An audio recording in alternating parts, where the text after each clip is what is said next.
네, 안녕하세요. 자동차의 모든 것 오로카입니다. 자, 오늘은 실린더 간극 측정을 해보도록 하겠습니다. 자, 실린더 간극은요, 이렇게 보이는 실린더 블록과 이 피스톤 사이에 그 틈새가 어느 정도인지 측정을 하는 겁니다. 자, 조금 더 정확하게는 실린더가 얼만큼 커졌는지를 보는 거예요. 그래서 실린더의 가장 마모가 심한 부분을 찾아내는 겁니다. 그래서 측정을 할 때에는 지금 보이시는 이 보어 게이지와 마이크로미터가 필요한데, 이 보어 게이지를 가지고 실린더의 6군데를 측정을 해서 가장 큰 부분을 찾아내는 겁니다. 자, 그런데 왜 6가지인지를 한번 보셔야 되는데, 실린더에도 이렇게 축의 방향과 축의 직각 방향이 있습니다. 자, 그런데 여기서도 상, 중, 하 부분이 있겠죠. 그래서 축의 직각 방향 상, 중, 하, 축의 방향 상, 중, 하 중에서 가장 마모가 심한 실린더의 그 부분을 찾아내는 겁니다. 자, 근데 제가 한번 사전에 측정을 해보니까 실린더의 축 방향의 상사점 부분이 가장 넓어졌습니다. 자, 그도 그럴 것이 실린더의 상사점 부분이, 그리고 축의 직각 방향 부분이, 피스톤은 이런 형태로 회전을 하게 됩니다. 그렇죠? 그래서 축의 직각 방향이 실갑도 많이 받고 폭발도 이 상사점에서 일어나기 때문에 가장 마모가 심할 수 있습니다. 그래서 이 보어 게이지를 넣었을 때 얼만큼 움직이는지 보니 총 11칸이 움직였습니다. 그렇죠? 11칸 이렇게. 자, 그러면 이 11칸만큼 마이크로미터를 가지고 보어 게이지를 쪼아줍니다. 자, 그러면 나오는 값은 실린더의 직경 값이 나오게 되는 거죠. 그럼 지금 이 값을 읽어보면 75.52mm가 나오네요. 그래서 첫 번째 값인 이 실린더의 직경 값을 일단 적어 놓습니다. 75.52mm를. 네.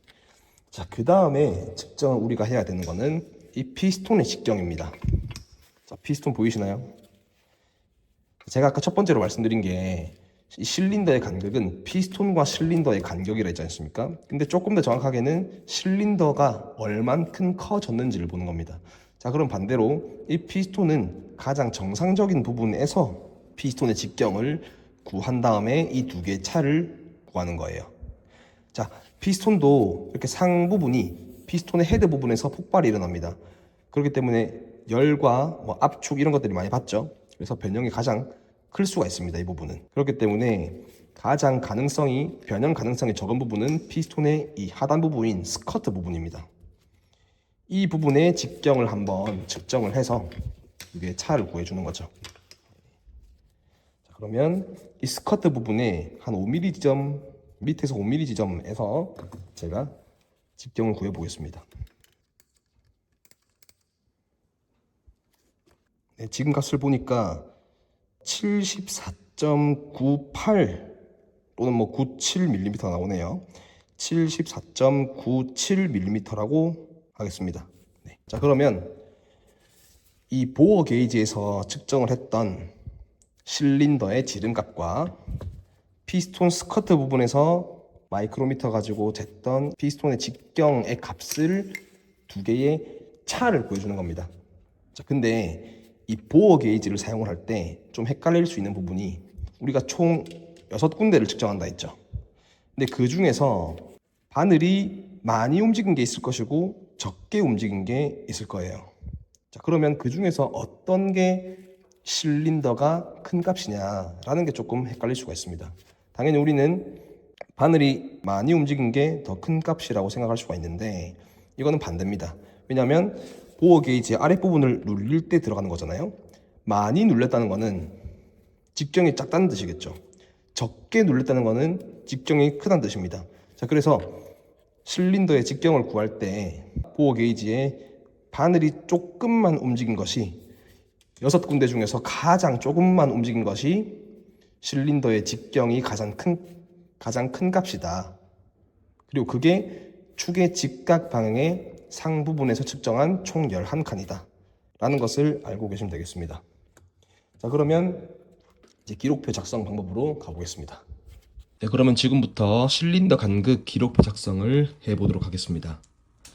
측정을 했을 때 실린더의 직경이 75.52mm가 나왔습니다. 두 번째로 측정을 한 것이 피스톤의 직경이죠.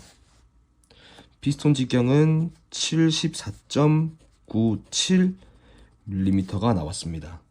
네. 그래서 우리는 1번에서 2번을 빼준 값을 구해 주셔야 됩니다. 그게 실린더 간극입니다.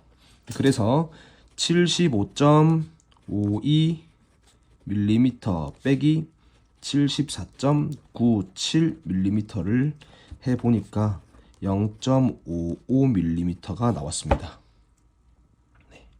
그래서 우리는 이 실린더 간극 기록표의 측정값에다가 0.55mm를 작성해 주십니다. 그 다음에 중요한 이 규정값을 작성을 해야 되는데요. 규정값은 감독관님이 사전에 이렇게 A4 용지에다가 실린더 간극 규정값이라고 적어줍니다. 어떻게 해요? 예를 들어서 0.02mm부터 0.06mm 라고 해보겠습니다. 네. 네, 그러면 감독관님이 적어주신 0.02mm 물결 0.06mm를 있는 그대로, 중요하죠, 있는 그대로 이 규정값에다가 작성을 해주십니다.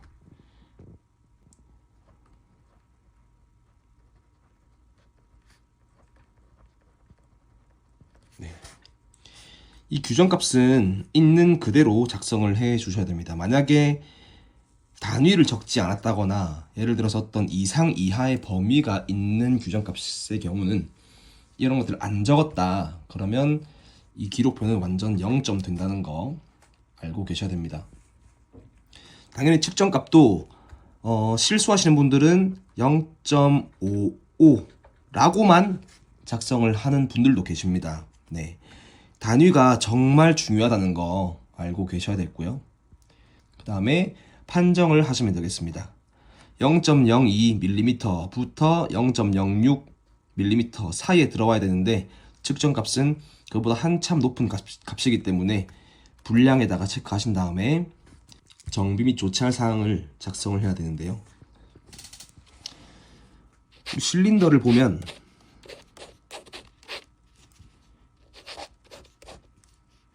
이 부분이 지금 간극이 크다는 것입니다. 네. 그런데 우리가 이론 시험을 칠 때 오버사이즈 규격에 맞춰가지고 0.25mm 단위씩 커지는 보링을 해야 되는 사항이 있었지 않습니까? 네. 근데 구체적으로 몇 밀리미터라고 작성을 하실 필요까지는 없을 것 같고요.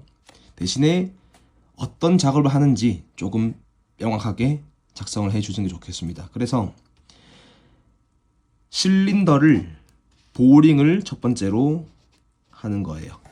네. 그 다음에 보링을 한 뒤에 똑같은 피스톤을 넣으면 실린더 간극은 더 커지는 거겠죠.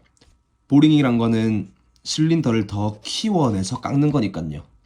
그래서 보링을 한 뒤에는 오버사이즈 피스톤을 끼워 주시는 걸로 마무리하시면 되겠습니다. 그래서 정비 및 조치할 사항에다가는 실린더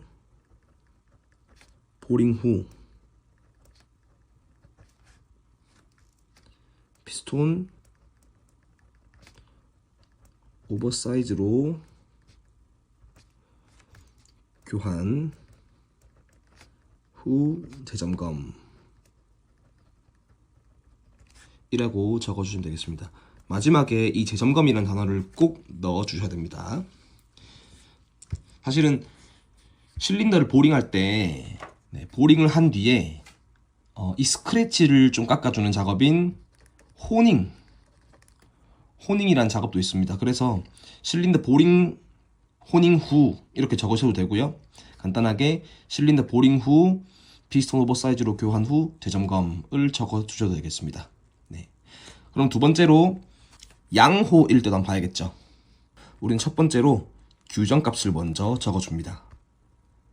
있는 그대로 0.02mm, 물결 0.06mm, 측정값은 0.04mm라고 하겠습니다.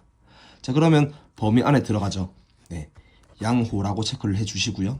그 다음에 정비 및 조찰 사항에다가는 그냥 없음보다는 정비 및